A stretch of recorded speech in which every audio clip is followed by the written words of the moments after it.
Repeat 25 December એટલે તુલસી દિવસ। ત્યારે મોરબીની સાર્થક વિદ્યાલયમાં દર વર્ષે તુલસી દિવસની ભવ્ય ઉજવણી કરવામાં આવે છે। ત્યારે આજે પણ સાર્થક વિદ્યાલયમાં શિક્ષકો, વિદ્યાર્થીઓ અને વાલીઓની હાજરીમાં તુલસી પૂજન, તુલસી પ્રદર્શની અને તુલસી વિતરણ સહિતના કાર્યક્રમો યોજવામાં આવ્યા હતા। તેમજ વિદ્યાર્થીઓ અને વાલીઓને તુલસી રોપાનું નિઃશુલ્ક વિતરણ પણ કરવામાં આવ્યું હતું।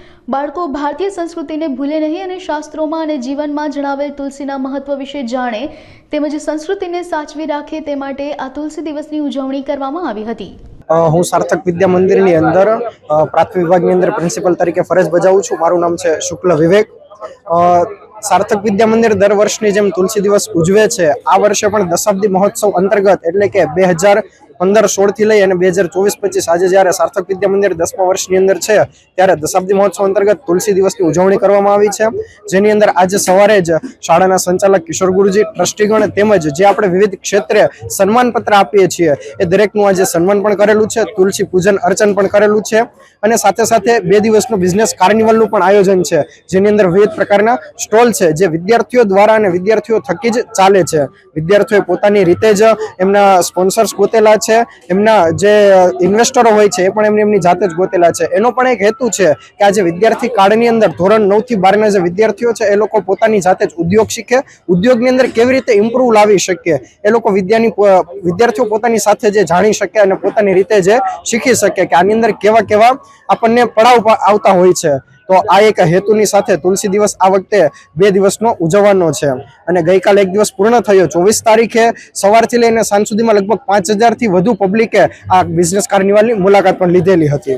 ટૂંકમાં કહું તો એટલું કહી શકું કે આજનો દિવસ મારા માટે ધન્ય દિવસ રહ્યો અને ખાસ કરીને જે ભારતીય સંસ્કૃતિના મૂળમાં છે, આપણા સુગંધમાં છે, આપણા ધર્મમાં છે એવા તુલસીને વૃંદાને યાદ કરીને આજનો દિવસ ઉજવવામાં આવ્યો।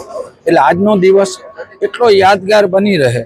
થોડાક આપણે ભૂતકાળમાં જઈએ, આપણી સંસ્કૃતિ તરફ નજર દોડાવીએ તો આપણા ઘરની અંદર આપણા દેવી દેવતાઓ ઉપરાંત તુલસીને આપણે માતા કહી અને આપણી માતાઓ અને આપણી દાદીઓ સંબોધતા હતા।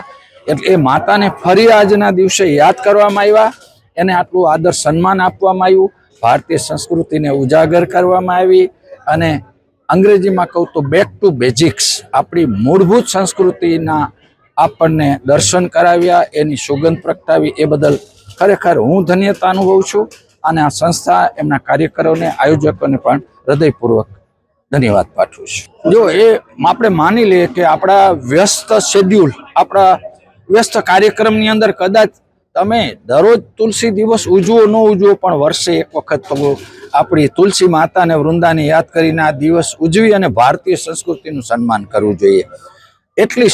એટલું ન કરીએ તો હું તો એમ કહું કે આપણે ફ્લેટમાં રહેતા હોઈએ તો પણ આપણા રવેશની અંદર, બાલ્કનીની અંદર તુલસીનો છોડ તો હોવો જોઈએ।